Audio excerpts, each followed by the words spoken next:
Madrugada com Deus. Do Templo Espiritual Maria Santíssima.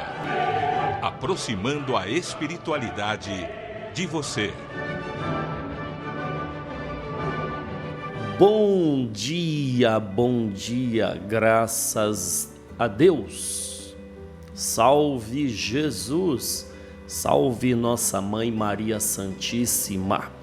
Mais um dia se inicia, estamos ressurgindo para mais um dia. Eu costumo dizer que todos os dias nós nascemos.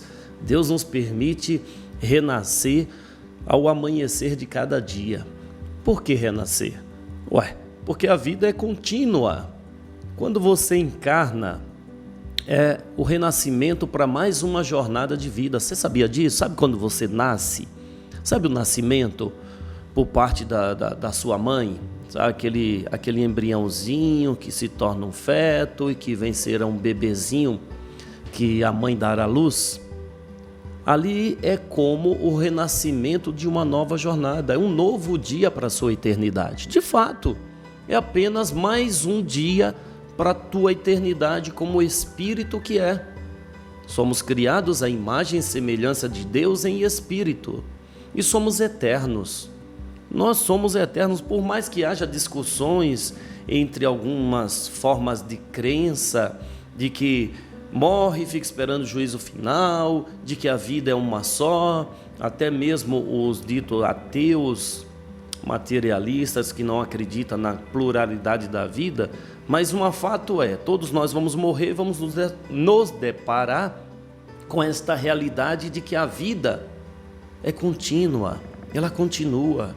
Então, ao nascer é apenas mais um dia de experiência na sua eternidade. O mesmo acontece ao amanhecer.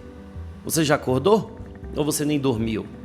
Você que já acordou, quer dizer, você já está renascido para esse dia. E você que ainda vai dormir, que nos acompanha na madrugada, logo nos primeiros minutinhos, ainda vai, não se assuste, morrer para esse dia. Como o dia morre e o seu dia acaba quando você dorme. Então você morre para aquele dia e renasce para um novo. E literalmente você, como espírito, deixa momentaneamente o seu corpo, esse veículo que te faz trafegar na matéria, e volta ao mundo espiritual. Volta ao mundo espiritual. Gente, a gente volta ao mundo espiritual, nós somos espíritos. E nesse tempo de descanso, que é uma necessidade física, é também uma necessidade do espírito voltar à sua realidade, a realidade espiritual. Nos disse um irmão espiritual aqui, o Juan Domingues, que nós vivemos mais tempo na nossa realidade espiritual do que nesta ilusão da matéria. Por quê? Porque o tempo no plano espiritual, ele não é contado como o tempo do plano físico. Então, se você fica 2 horas dormindo, para o espírito lá, o tempo é muito mais amplo. Então, isso significa que você vive mais em espírito do que na matéria. Olha só que informação importante. Você vive mais em espírito, que é a sua essência, do que na sua matéria, que é o veículo de evolução. A matéria é apenas o veículo de evolução para que você tenha estas experiências. Quais são as experiências? As situações em que a matéria te possibilita ter, como a de lidar com uma pessoa que você tem antipatia gratuita, não sabe por quê. Por que eu não gosto dessa pessoa? E eu tenho que lidar com ela no trabalho, até mesmo dentro de casa. Eu tenho uma antipatia pelo meu irmão, não sabe por quê. Uma impaciência com a mãe, ou com o pai, ou com o filho. Eu tenho uma impaciência com esse menino, não sei de onde vem, ou essa menina, enfim. Situações que a matéria nos possibilita viver, são experiências para que nós, como espíritos eternos, vençamos essas antipatias, estes atritos gerados por situações em vidas anteriores, situações de espírito. Sim, situações vividas de você como espíritos em vidas anteriores.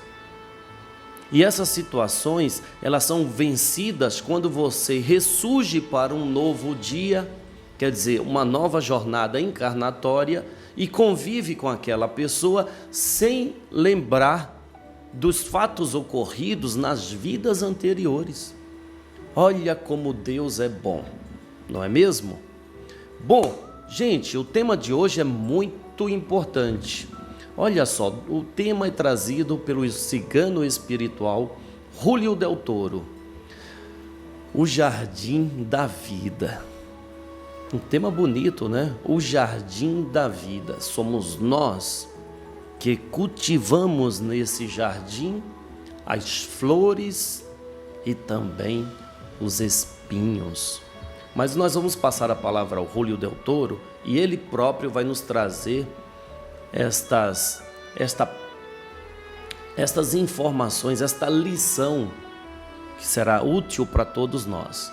Mas vamos fazer a nossa prece?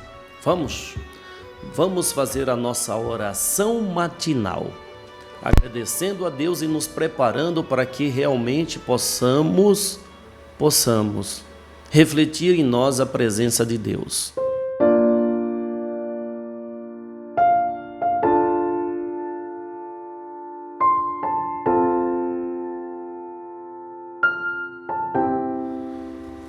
Pedindo sempre licença a São Francisco de Assis, para que façamos as suas palavras.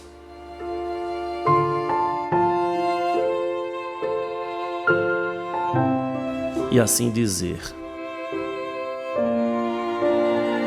Senhor,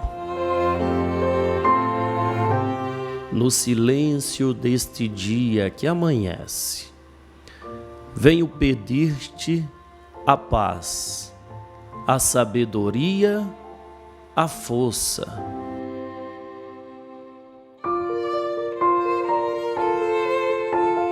Quero hoje olhar o mundo com os olhos cheios de amor. Senhor, quero ser paciente, compreensivo, prudente.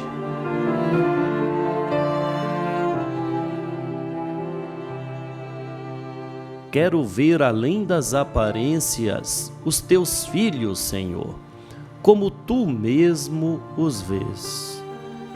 E assim, não vê senão o bem que há em cada um deles. Fecha meus ouvidos a toda calúnia, guarda minha língua de toda maldade.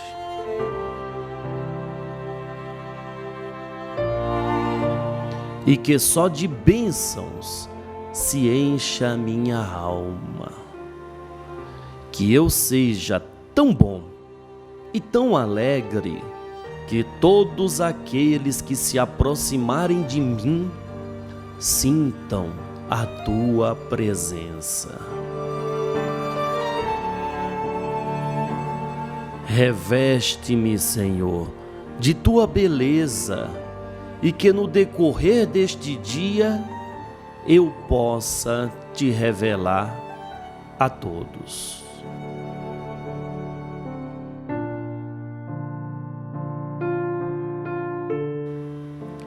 Que assim seja.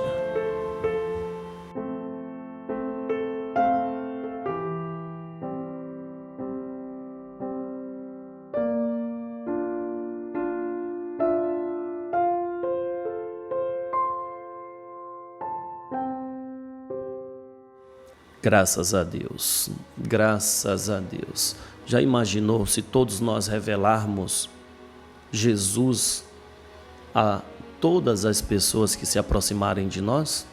Revelar Jesus, revelar Deus, revelar Maria Santíssima é praticar o bem, a caridade, a solidariedade, a compaixão, a paciência. Sim, se nós praticarmos aquilo que Jesus exemplificou, aquilo que Maria Santíssima exemplificou, nós estamos revelando a todos. Porque é uma forma de você contagiar com o amor estas almas, sem precisar, olha só, sem você precisar falar de religião, falar de Jesus, porque infelizmente para algumas pessoas, quando você fala de Jesus, você está sendo fanático. Ah, tá lá o fanático. Quantas vezes eu já ouvi isso? Ah, olha lá o fanático. Quantos meus amigos disseram, pô, Júlio, você se envaidou por esse caminho de religião, de fanatismo? O que é isso, cara? O que é isso? Sai dessa, rapaz. Ué, eu prefiro sim ser intitulado por essas pessoas de fanático do que perdido na ilusão de prazeres banais. Eu prefiro. Então, para falar de Jesus, basta sermos aquilo que ele nos ensinou. Basta seguir os seus passos, pronto. Ter compaixão, solidariedade, atenção, compreensão, paciência. É o que mais precisamos, não é? Paciência. Mas, por favor, vamos lá, Julio Del Toro, nos traga mais uma lição diretamente do mundo espiritual. Salve Jesus. Salve Maria Santíssima.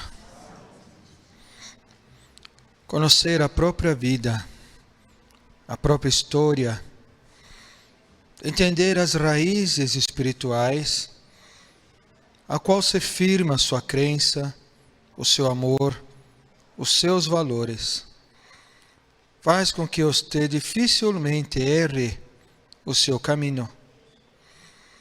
O que faz uma pessoa errar? O que faz uma pessoa se distrair?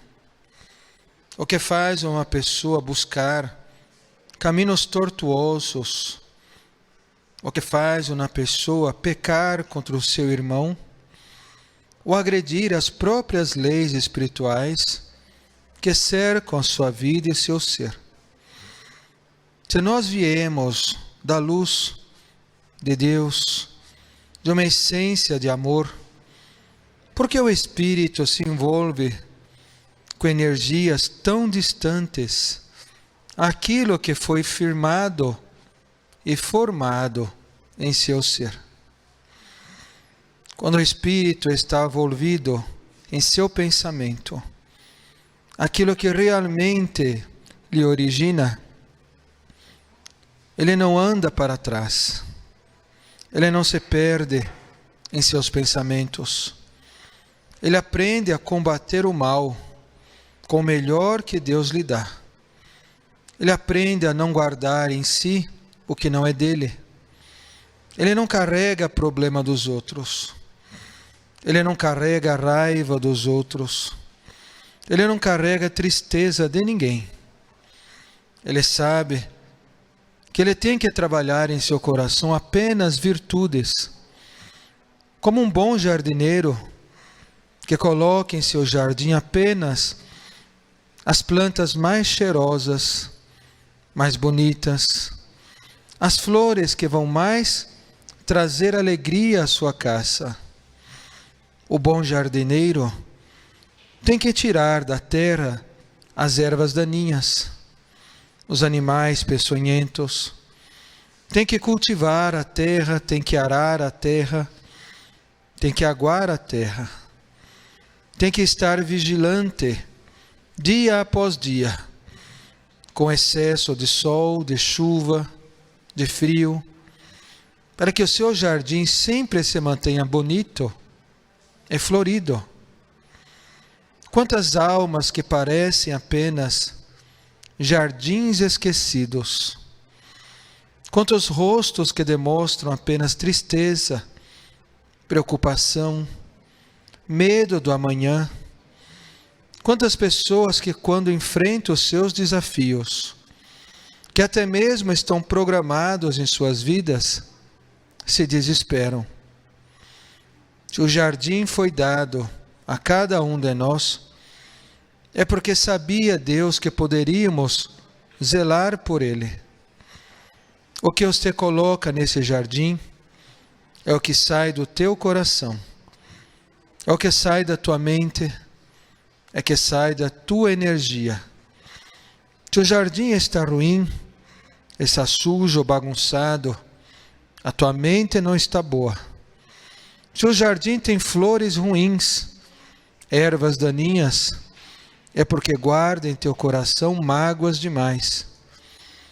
Se você esquece de aguar o teu jardim, de cuidar, ou apenas de se precaver com o mau tempo, é que tu não dá valor às coisas que realmente deve dar. Tu está trocando a tua vida, os teus valores. E por isso a dificuldade ainda está presente ao teu caminho, cobrando de ti a tua responsabilidade espiritual com aquilo que Deus te entregou. Deus nos entrega sempre o que tem de melhor. A cada um que nasce, a cada um que volta à pátria da verdade, sempre nós damos conta do jardim que na terra nós deixamos. O jardim são as pessoas que muitas vezes se alegram com a nossa presença. Por onde passamos, deixamos flores ou deixamos espinhos. Se tu deixar flores, outras pessoas se alegrarão. E o bem que elas irão receber, irá fazer com que elas também levem bem a outro lugar. Serão pessoas amadas, e por se sentirem assim, irão amar os outros também. Se tu deixar espinhos, espinhos podem despertar de um sono profundo, como pode também ferir, ou talvez trazer lembranças que estavam adormecidas dentro de nós. Em alguns casos, essas lembranças remetem ao passado de momentos também difíceis. E essas lembranças, se não forem curadas, cuidadas e novamente reorganizadas no ser, vai atormentar o espírito, gerando mais dificuldade naquilo que na terra ele precisa aprender. Cristo recebeu espinhos em sua face, em seu coração, em sua alma. E os que mais doeu, foi justamente trazido pela ignorância daqueles que ele amava. Os espinhos devem ser tirados cuidadosamente. Quando entregar uma flor a alguém, entregue sem espinhos. Quando entregar uma palavra a alguém, entregue sem espinhos. Quando entregar um trabalho a alguém, entregue sem espinhos. Ou qualquer tarefa que tu vai dirigir a outro ser, entregue sem espinhos. E tu verás que ele irá sorrir, irá se acalmar, irá entender, irá fazer muito mais do que realmente tu pediu para fazer. Deus prepara cada um de nós como quem prepara um jardim. Coloca rosas diferentes, tulipas, gerândios, coloca flores de todos os lugares, de todos os países. E Cristo não olha qual é a flor mais bela. Ele não olha qual a flor maior. Ele simplesmente as coloca e deixa que elas cresçam e demonstre toda a beleza que elas têm dentro delas. As diferenças entre as flores faz com que o jardim torne-se mais bonito.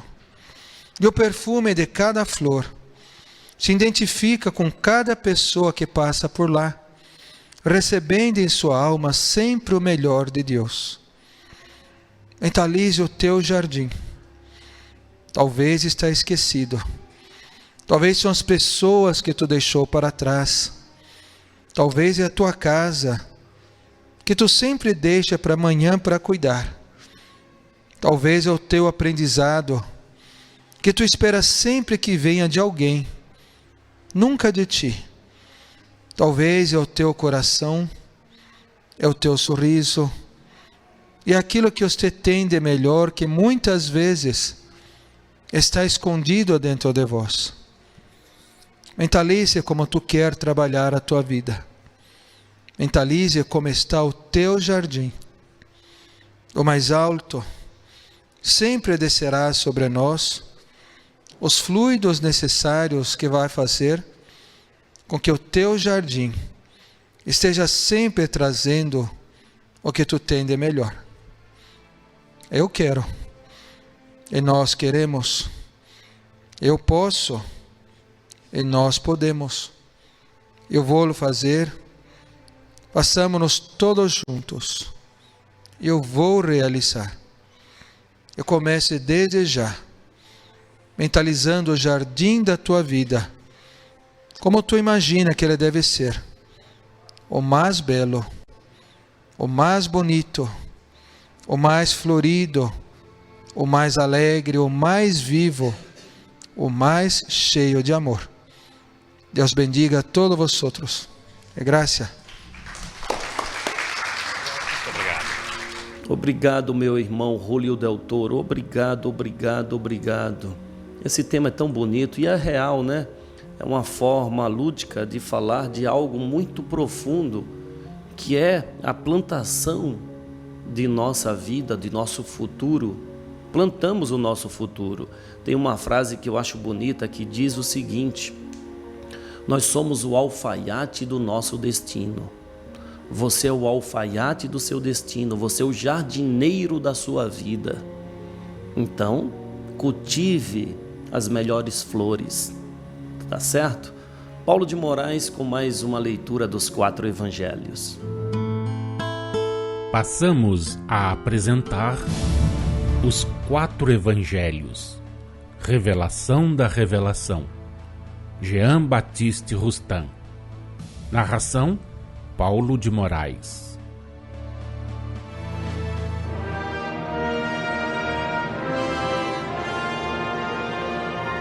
Pergunta: entre os que vivem e ainda discutem sob o domínio da letra e consideram a Jesus como tendo estado sujeito à morte, do mesmo modo que os homens do nosso planeta, revestido como estes de um envoltório humano material, muitos há que, incapazes de compreender e explicar a reaparição do mesmo Jesus, chamada ressurreição, pretenderam que ele não estava morto no Gólgota e que a prova disso é o fato de lhe haverem saído sangue e água do lado atingido pelo lançaço.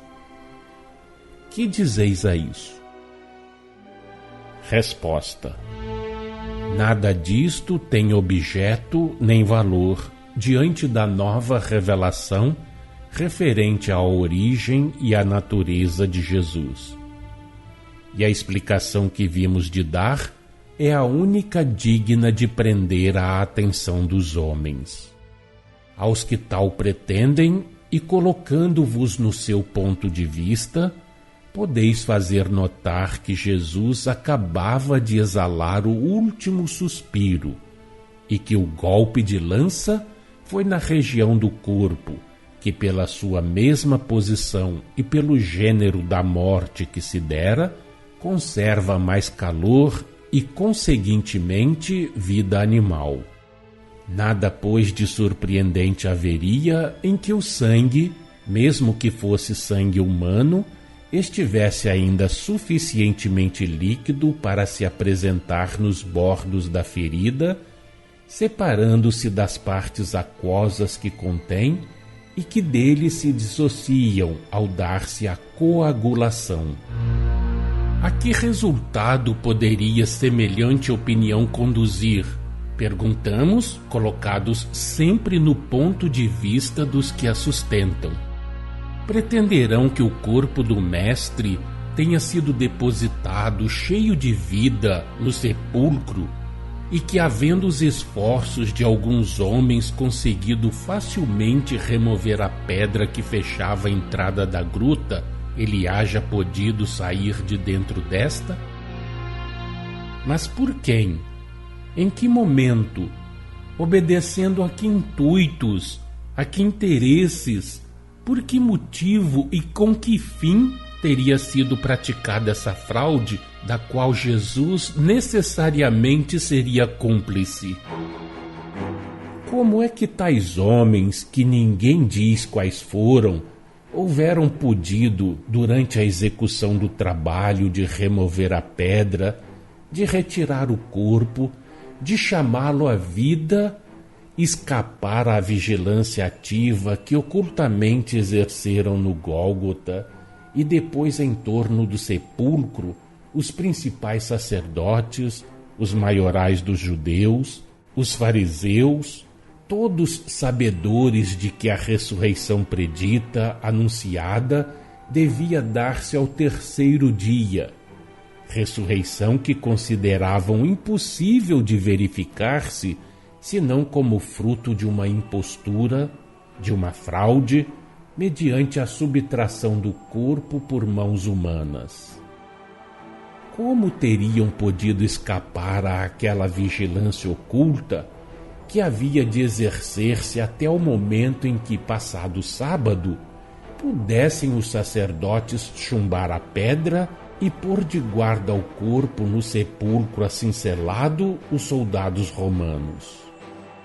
Porventura esses, que destruindo a auréola que brilhava em torno de Jesus, nem por isso deixam de reconhecer nele um homem superior pela sua inteligência e, sobretudo, pela pureza de seus sentimentos, admitem que, de um lado, houvesse ele, como homem, podido renunciar à propaganda que empreendera e, de outro, fazer-se cúmplice de uma felonia? Acresce que, a um homem como vós outros, a um homem do povo, sem educação, sujeito às fraquezas da humanidade, aos preconceitos do seu tempo, seria necessário não só um grande discernimento, um extraordinário conhecimento dos homens, mas também a ciência, a presciência do futuro, para prever a influência que o seu desaparecimento exerceria sobre a credulidade dos homens da época e daí sobre a moral das gerações por vindouras. Dado que houvessem podido remover a pedra, como teriam logrado os que praticassem a subtração do corpo, desde que o tivessem reanimado, preservar a Jesus dos ataques da malevolência?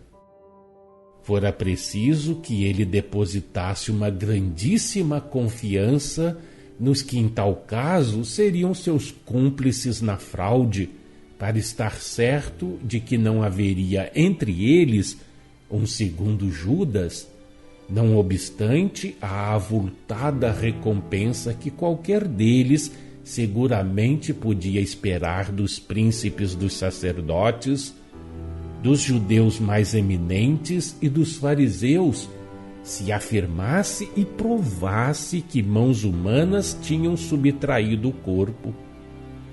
Porque a ninguém é lícito admitir que a semelhante filonia se prestassem homens puros e virtuosos, do mesmo modo que não o é aceitar pudesse Jesus, que pelas suas palavras e pelos seus exemplos de pureza e de virtude mostrou ser o modelo divino, encerrar com uma fraude a missão superior, a sua vida sem mácula.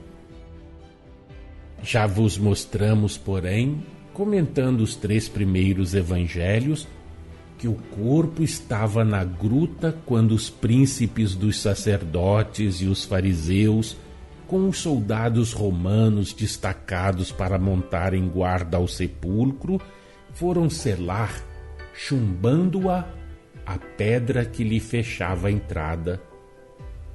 Que o desaparecimento do corpo, por efeito de uma ressurreição, em espírito e verdade e de acordo com as leis da natureza, não é possível nem explicável, senão conformemente à revelação que vos foi e é agora enviada por Deus e que vos temos feito em nome e da parte do Mestre, sobre a sua origem e a sua natureza estranhas à humanidade do vosso planeta, sobre a natureza do corpo que ele tomou, sobre a constituição desse corpo e as condições em que se formou, a fim de ele aparecer na terra e estar entre os homens, corpo que, repetimos-lo mais uma vez, com a aparência de um corpo humano, era fluídico, de natureza perispirítica,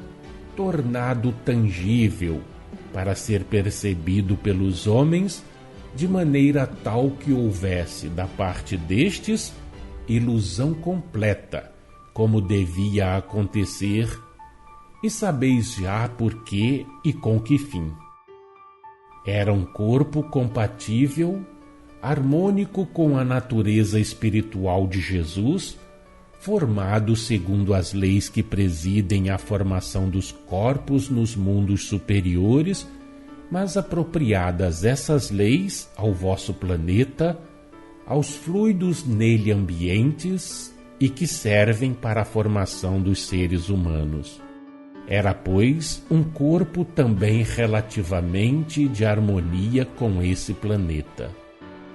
Há aqueles que rejeitam a revelação e os fatos evangélicos, a luz e a ciência espíritas, a nova revelação que vem explicar e tornar compreensíveis, em espírito e verdade, as palavras e os atos do Mestre, sua origem e natureza espirituais, a natureza do corpo que ele tomou, ele, puro espírito, espírito de pureza perfeita e imaculada, para desempenhar entre os homens a sua missão superior de Messias, fundador, protetor e governador da terra e da humanidade terrena. Há aqueles que procuram demolir, destruir, sem poderem substituir o que destruam. Repetimos o que já tivemos ocasião de dizer. Pobres cegos, tinhais uma luz imperfeita que vos preparava para uma viva claridade. Trabalhais por apagá-la e mergulhais nas trevas. Pobres cegos, amontoais as pedras que arrancais desse edifício que o perpassar do tempo abalou e que se tornou insuficiente, pois que a letra agora mata e soou a hora do Espírito que vivifica. E não vos apercebeis de que, descurando de lhes dar o emprego que elas devem ter na nova edificação, construís para vós mesmos um túmulo, onde profundas trevas vos envolverão. Tratai de repelir essa demência que vos ganha e descerrai os olhos. Julgando-vos iludidos pelo passado, negais o futuro e despedaçais o presente. Que quereis então?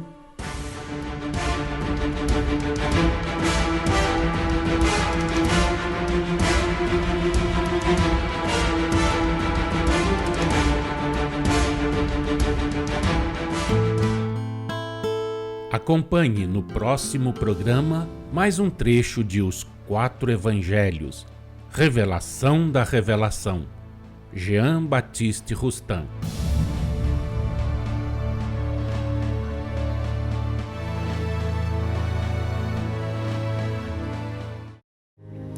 Programa Madrugada com Deus. Não quer fazer a sua cabeça. Não. Longe disso, fazer você mudar de religião, mudar de crença, ou até mesmo entrar em atrito com aquilo que você pensa. Não.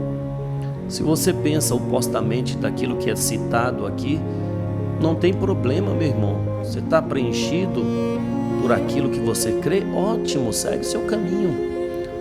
O objetivo nosso é apenas somar, subtrair jamais. Somar as experiências e as informações, nunca subtrair, tá bom? Que a paz de Deus, do Cristo e de Maria Santíssima esteja agora e sempre em nossos corações. Salve Jesus, salve nossa Mãe Maria Santíssima.